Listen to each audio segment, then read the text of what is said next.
Good morning, everybody, and welcome to today's session. I hope you had a great night. Welcome to day 11 of our retreat program, and of course, the morning coaching session that I am having with us as we prepare ourselves to become more resourceful, more successful, and more impactful in the work that we do as entrepreneurs and professionals.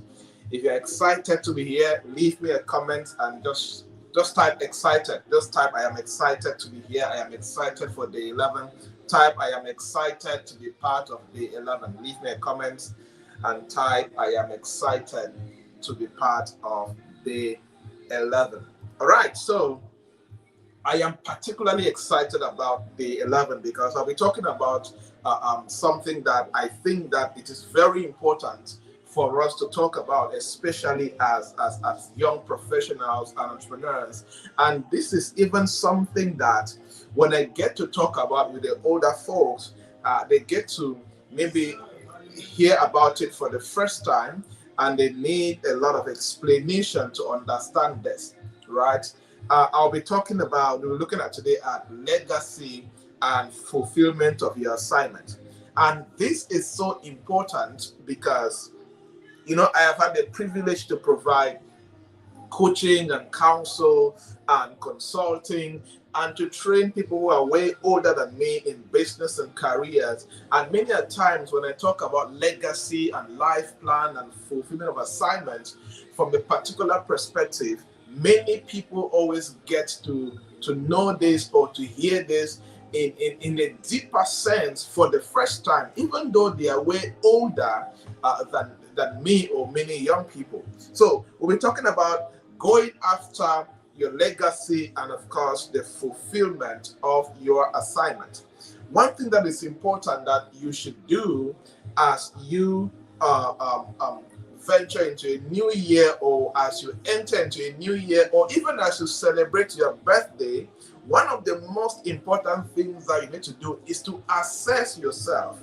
As I am entering into a new year, as I am celebrating my birthday, how far am I going as far as my legacy is concerned? How far am I going as far as the fulfillment of my assignment is concerned? But unfortunately, many people don't remember things like this, right? If you are here and you have ever celebrated your birthday, and one of the things that you do on the night before you cross into a new age is to review your life assignments, is to review the kind of legacy that you desire to leave behind for your family, for your kids.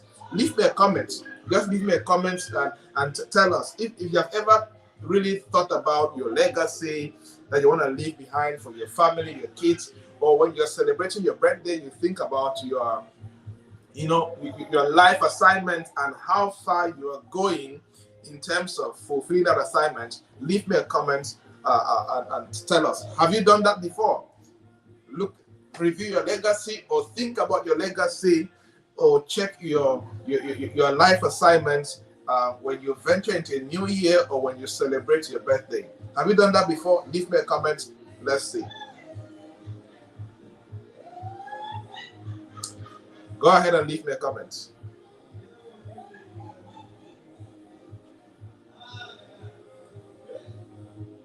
Let's go.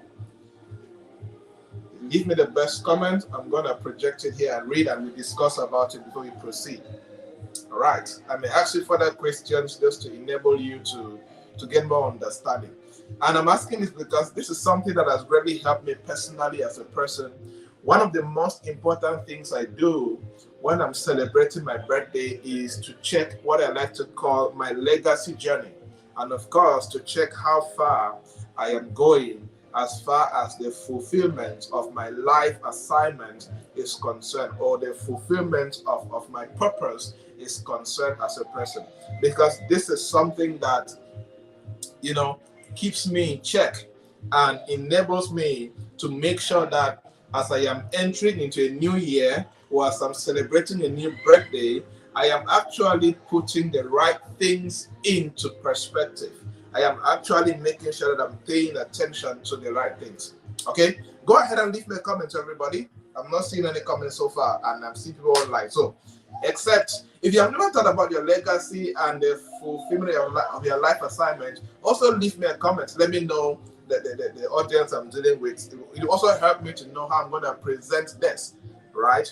If you have never thought about your legacy and how far you've gone with the fulfillment of your life assignment, leave me a comment.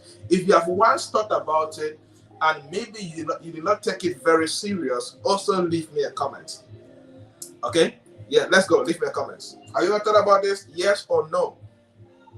You can go further. When did you think about it, or when do you think about it? Like for me, I say, the time that I really create the time, or the moments in my life where I really create the time to think about legacy and the fulfillment of my assignment, it's mostly during when I'm preparing for the next year and when I am celebrating my birthday. Okay, good. Okay, some people say no, they have not thought about it. Okay, let's proceed. Leave a comment, people. Leave a comment. Be active. Be active. Don't be online and be silent. When you're active, that's when transformation starts, right? It means that you are processing. People who respond during any training session, either online or either physically, means that they are processing. They are part of it. There should be a response from your end. Okay. It also makes the coaching easy. It's a coaching because it's a two-way conversation. This is not a training. This is not a keynote address. In a keynote address, mostly one person stands with a big suit and speak. People listen and clap. But in a coaching session, we are exchanging. Okay, all right. Okay, so more people say no, they have not really ever thought about their legacy and of course the fulfillment of the assignment. And it's totally okay. Okay, it's totally okay. Like I was saying much earlier, I have provided coaching and consulting with people who are way older, 45, 50 years, and they don't really have a legacy plan, right? I like to call it a legacy plan. Some have never really thought whether what they're doing is really part of their life assignment at that age. They just live, they just make money, they just have careers. Nothing wrong with that. But life is beyond just living, making money, paying bills, and maybe buying dresses and all of that.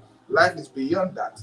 There's always a higher purpose as far as life is concerned. Okay, let us proceed and look at it's supposed to be, oh, hold on. Why is it indicating day 10? It's supposed to be day 11 as we proceed. So hold on a moment. I surely did not save this. Yes, so those who are joining right now, leave me a comment so that it's going to enable us to, going to help me to know the kind of people I'm dealing with. But I'm sure that this is going to challenge you and, of course, position you in a place where you will do things differently from now henceforth, because you will now think like somebody who desires to leave something behind, legacy, of course, and thinking about your life assignments in a more detailed and impactful way, which can contribute to your rising and, of course, to your success. Okay? Okay. Welcome to day 11, of course, and day 11 morning says, successful people go after a positive legacy. Successful people go after a positive legacy. If there is a positive legacy, it means that there is a negative legacy, right? Imagine a thief who dies. You actually die leaving a very negative legacy. A legacy where you are stealing and hurting people, maybe killing people, shooting people, and all of that. People hate you. The society hates you. Even maybe the universe hates you. That is a negative legacy. Or let us say that you are a public servant, a public official, and all you did was embezzle money for your private pocket and live large, and that's a negative legacy.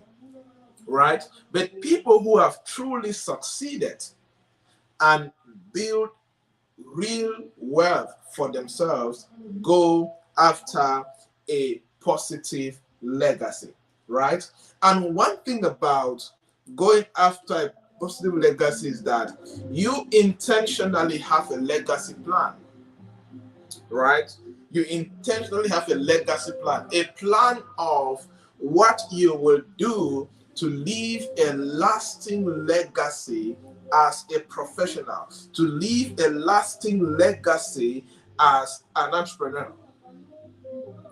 A lasting legacy captures some meaningful aspects of your unique presence on earth.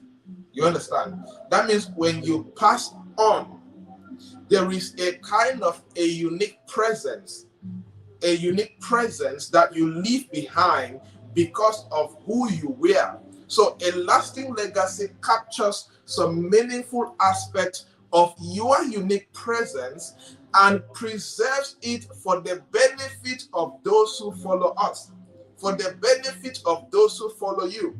That is why you cannot talk about your legacy without talking about the coming generation. You get the concept. You cannot talk about your legacy without talking about the children that you will give birth to. You cannot talk about your legacy without talking about the younger people who were born after you and who you could mentor or transform or challenge to become better. So it's very important for us to understand this. And that is why, like in Africa, we have a lot of public servants who are thieves and embezzlers and bribery and corruption, because majority of the people don't think about the meaningful aspects of their life that they are leaving behind to the coming generation.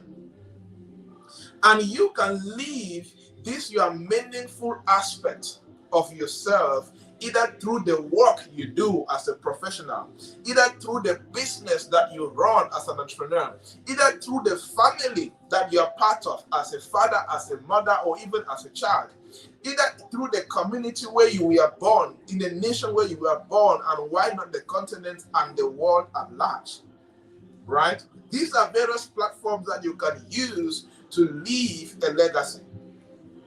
And here's one thing about legacy. All of us, you listening to me right now, you have the opportunity to leave a one-of-a-kind legacy on earth. Anybody, whether you are in the village, you are in the town, you are in the city, you are in a developed country, in a less developed country, where anybody, as long as you have life inside of you, you have the opportunity to leave a one-of-a-kind legacy as far as the world is concerned, as far as your family is concerned, as far as your immediate community is concerned, right? And one thing that is very peculiar about legacy, which I like so much, is that your legacy also includes your ethics and your core values of living. The ethics that you live by and the core values that you live by as a person is part of your legacy. Like, for example, I'm sure we have been part of burial ceremony, and you hear people talking about some people, and they will particularly talk about maybe a particular ethic or a particular core value that that person was living by. There are people that can look at your life and change because of the ethics that you live by as a person. Or somebody can look at your life and change because of the core values that you live by as a person.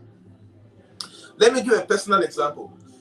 One of us in the Peak Performance Academy in the community sent me a message where he was celebrating that it is exactly 1 year that he made the decision that he would never drink alcohol again. So he stopped drinking alcohol, right? And he made this decision on the day that I think I was teaching in the community, and I shared that in 2012, 23rd December, I made a decision to stop drinking alcohol when I discovered that drinking alcohol and getting drunk has nothing to contribute to my future as a person. And when he heard that, he also made a decision. What happened there? My ethical way of living, as far as alcohol is concerned, transformed him. You get the point? And that is part of my legacy. You get the point? So your living, your core values that you live by. Like, for example, I know many guys around me who are very, very concerned about their time right now, because time management is one of my major core values. I even have a time management matrix. Like I always tell you guys, anything that concerns God, like church and anything, I go 30 minutes early, because my belief is God is too big to wait for me. I don't like to go to church late. I don't like to go to any church program or prayer program I have with God late, because God is too big to wait for me. Any meeting that I have, right, I go that meeting 25 minutes early to prepare. And if I'm going for a meeting in a place I have never been there, I go 45 minutes early, should in case I am missing or I am lost. So I have all these metrics around time, and that always feel as if I am never late, basically, right? It's the same like for online sessions. For all online sessions, I always set up at least 15 minutes before time. That's why for many of you, when it's almost like 5 minutes to time, or exactly at the time, and you have not received the link to our meeting, some of you start texting me if I'm okay, because you know that it's abnormal of me to be late, right? In a year, if I have maybe, let's say, 400 online meetings, I can bet that I cannot be late up to 5, except it's an emergency that my phone is off, there's no internet, or something happened. Yes, that's beyond my control, right? It's because that's a core value I live by, and there are matrices I live by. And by that, there are many of you who have copied that style, that particular core value, and you're also living by. That is part of legacy. So legacy also includes your ethical way of living and the core values that you live by. Let us do a quick exercise, and I will display here on the chat box or on the screen the best one that I get, or as many as I get, right? Type in the comment section one of your ethical ways of living that others have copied from you, and they have even told you or you have noticed. Write in the chat box and I will display. Write one ethical way that you live, or a core value. What is the core value that you live by that others, maybe your friends, your family members, your colleagues, have copied from you, and they are also practicing because they were challenged and they love how you live by. And it's the same as people can copy negative ways of lifestyle and negative values, right? Or vices. Okay? So if you are writing that and you also have negative vices that people copy, be careful. You need to go and repent. Okay? But let's focus on the ethical ways of living that you know that people have learned this from you and they are practicing in their life. I give you some of my examples so you can look at your life and do that. And it could be core values also. It could be hard work. It could be consistency. It could be time management. It could be living a purposeful life. What are those core values that you live by that you have noticed that others have learned from you and they have copied from you? Some have even testified to you that, hey, you see, because of you, I have learned how to do this in my life, career, business, marriage, whatever that you do. Leave me a comment. Let's see. Many of you are really leaving a legacy behind without knowing. Okay, let's go. Good.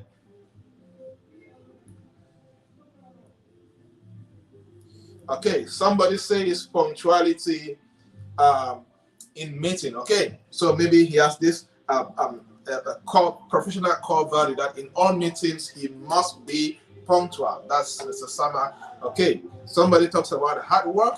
Maybe she believes in hard work, and of course it inspires people around her, and they like to copy and practice that. That's good, right? And that is a legacy.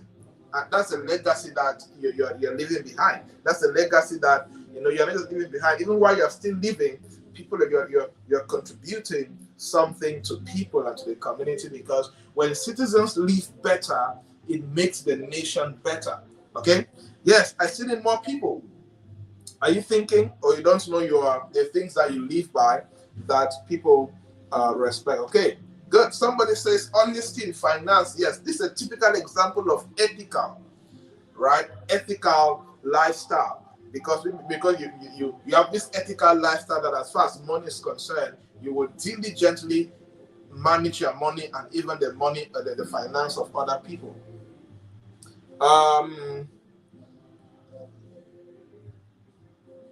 Okay.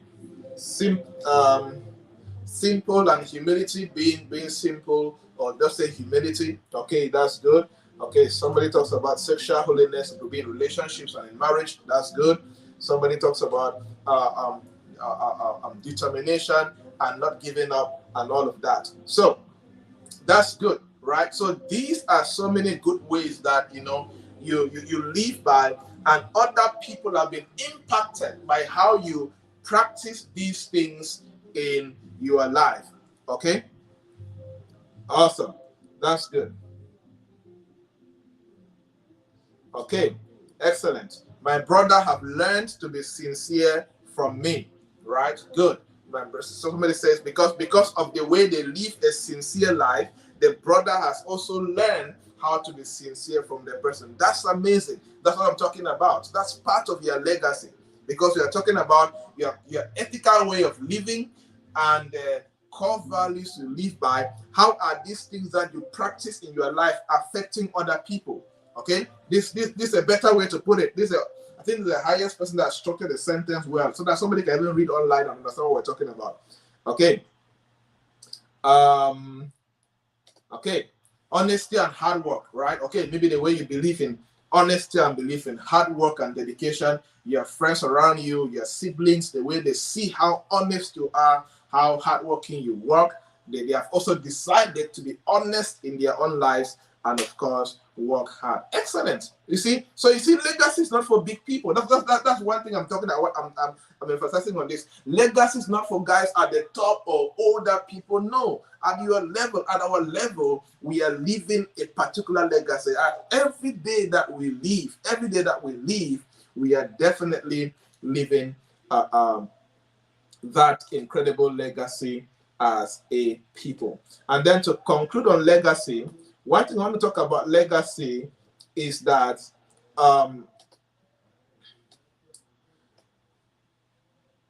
one thing about your legacy that is very powerful is what you can call discovering and deploying your X factor. Discovering and deploying your X factor. That is, discovering that uniqueness that you have that no one else does, and then deploying it, using it to serve humanity is very powerful. What is that? And everybody has it. The challenge is that many people don't really spend time to discover that uniqueness, that X factor that they have that other people do not have, and then developing the X factor and deploying it. Okay, so you can see what is that X factor that you have. Look at your life. What is that uniqueness? It could be how you think differently. It could be how you behave. It could be how you talk. It could be maybe how you do something in your field, in your industry. What is the uniqueness? Discover your X factor, develop it, and deploy it can become a very powerful way to actually leave a lasting legacy.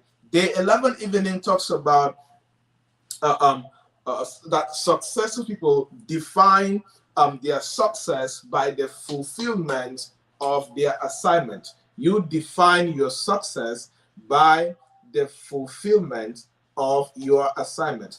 There was a comment, I'm trying to pick out that comment and comment on it and link it to legacy because it's a very important comment.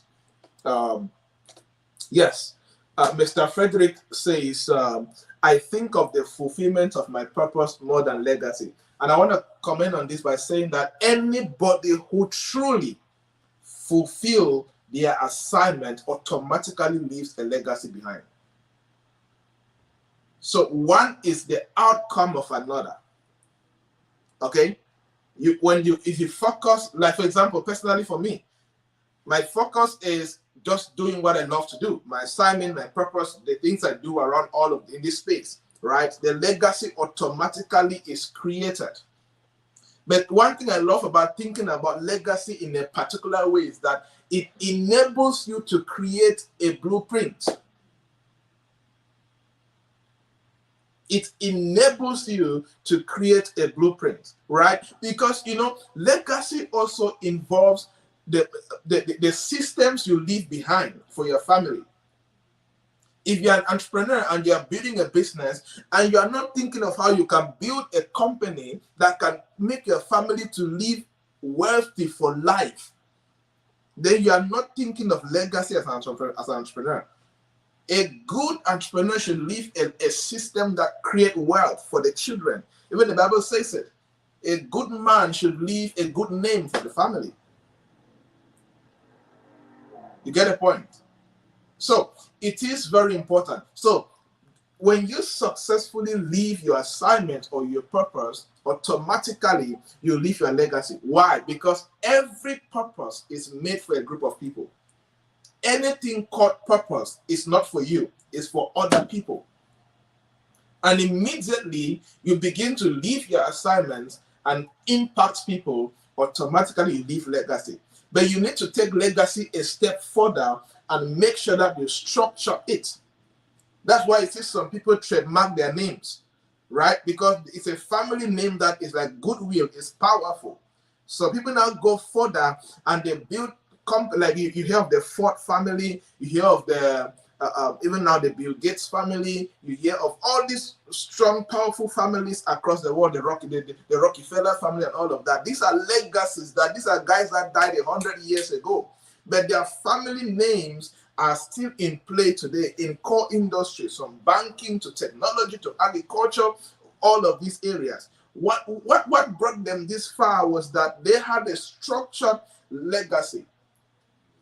Legacies like they had a structured legacy like the big brother of succession planning. This is now more corporate administration kind of thing, right? But it is important because you need to, if you are really successful and impactful, you should leave a good name behind for your family. You should leave a system, a structure behind for your family so that the family can consistently work on it. And it's even in the Bible. Look at from Abraham. Look at from Abraham to Jacob to Isaac to all of this. Write down.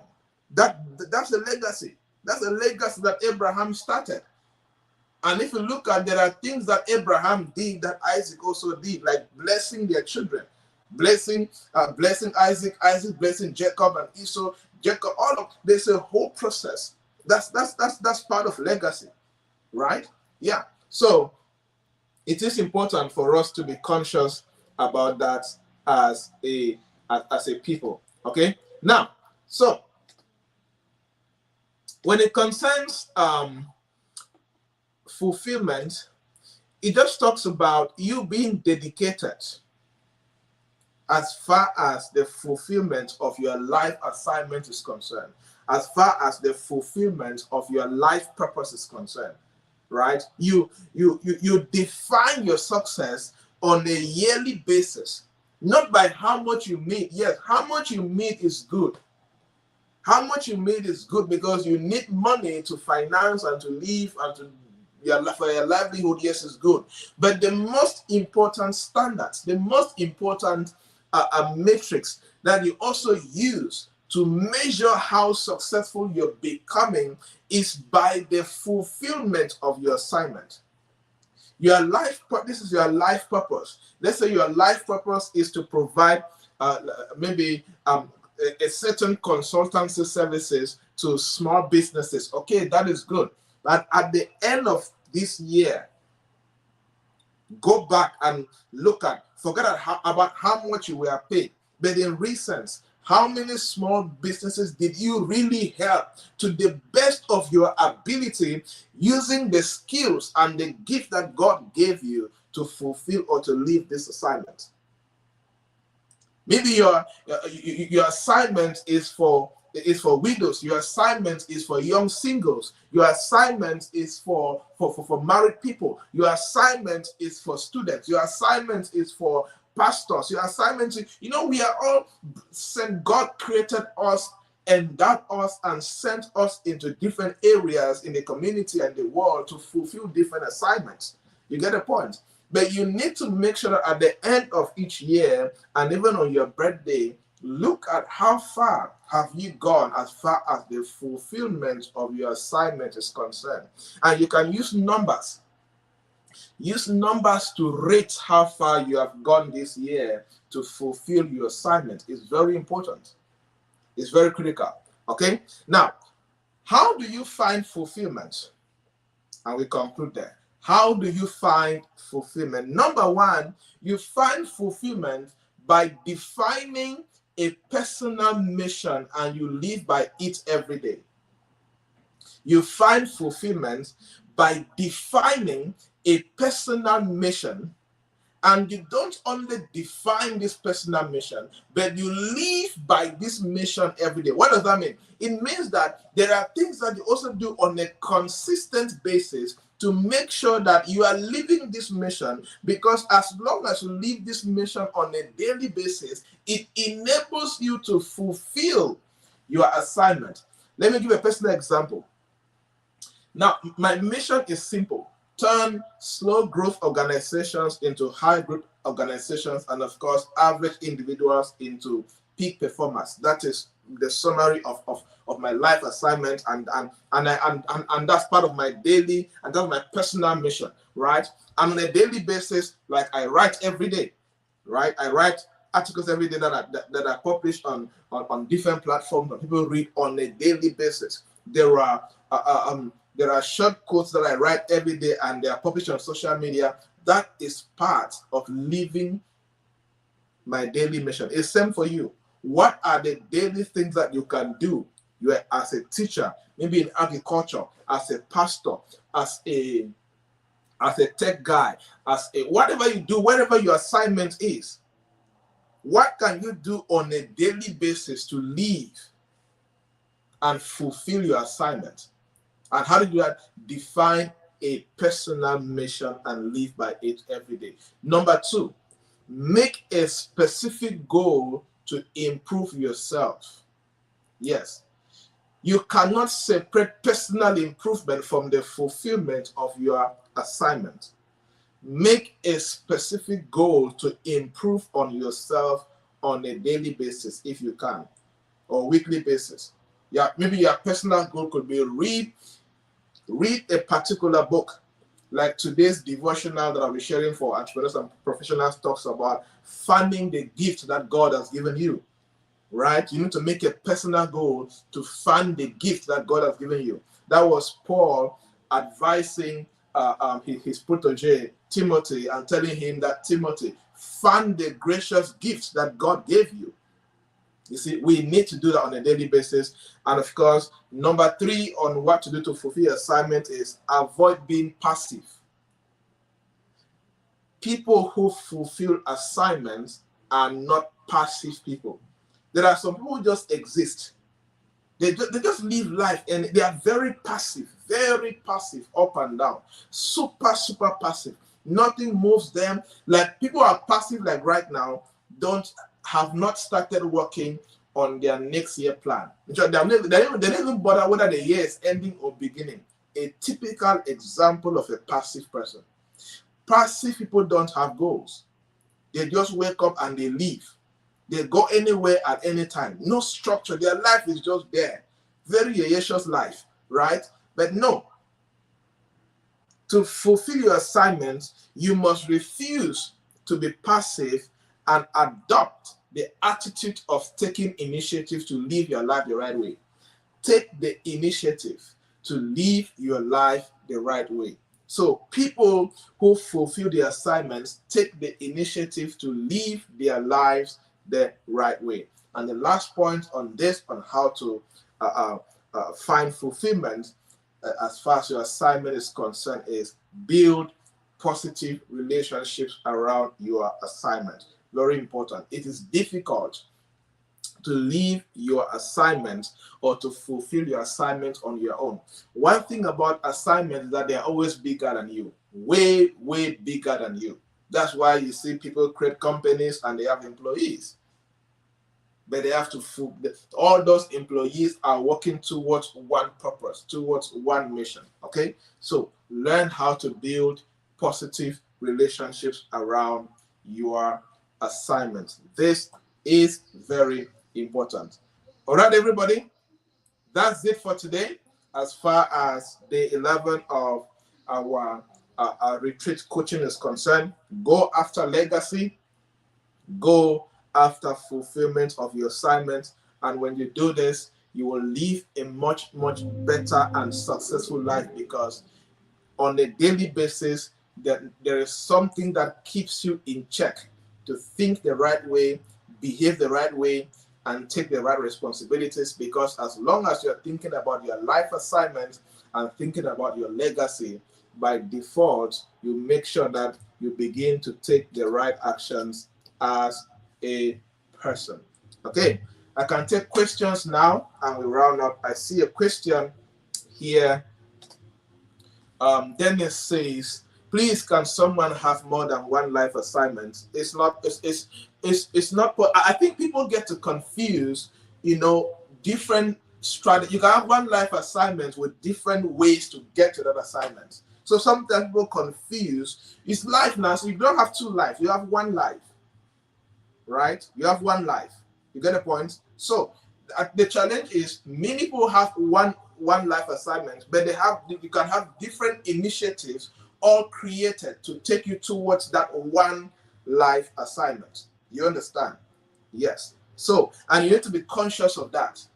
But the point is, people get to take all the different initiatives like different life assignments. No, it's just that you get to have different strategies and different tactics that can enable you to get you to that life assignment. Let me say, for example, let me say somebody who is like a pastor, who is a called pastor, and their life assignment is to point people to the kingdom of God and creating transformation.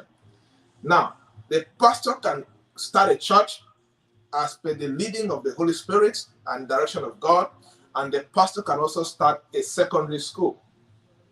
These two are not two life assignments. No. There are two strategies or two platforms to enable him achieve his life assignment. You get the concept? Yes. So that's what can happen. Okay? But very, very smart question. All right, everybody. Thank you so much. Feedback.